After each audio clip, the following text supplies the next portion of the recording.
Let me introduce two new terms, covering and partition. We'll also see how do we identify covers and partitions in different types of sets.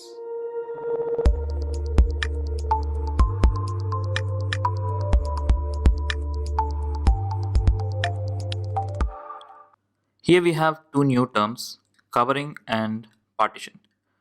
These form the basis for the equivalence relation that we'll be covering in the next video.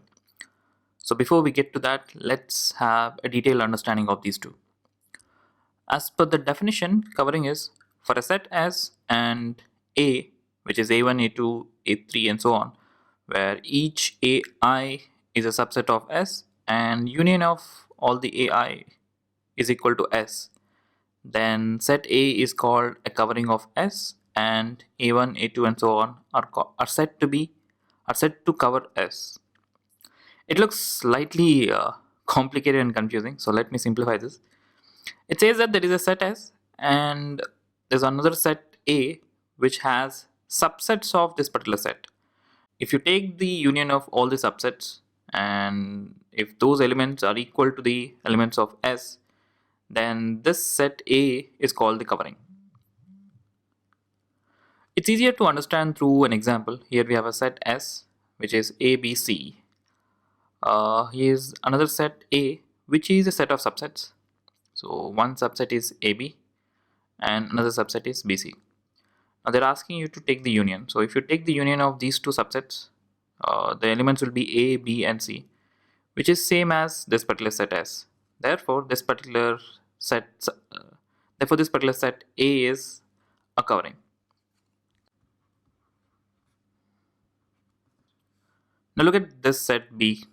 B has subsets A and AC. Now if we take the union, it has only two elements A and C, but B is missing. Therefore we cannot say that B is a covering, so this does not satisfy. Look at C. If we take the union A, B and C, so this is a covering. Here also we have ABC, here also ABC, even here it is ABC. Therefore these are all the covers of this particular set except B. Now coming to the partition, a partition is a covering of the set S where these subsets A, A1, A2, A3, so on are mutually disjoint. That means there should not be any common element. So let's check. Now let's check for A. There are two subsets AB and BC and there is a common element B. Therefore this is not a partition. How about this? This is not even a covering, therefore it cannot be a partition. How about C? Now here A, here BC. If you take the intersection, it is null. So they are disjoint, therefore this is a partition. How about this? Yes, this is also partition. A, B, C, separate partition. How about this? No, here we have a common element A. Therefore this is not a partition. So basically partition will split these elements into different groups and each is called as a block. Now think of what could be the maximum possible partitions. So here we have three partitions, right, for three elements. So max is basically the mod S, the number of elements that those many partitions can be formed. What could be the minimum?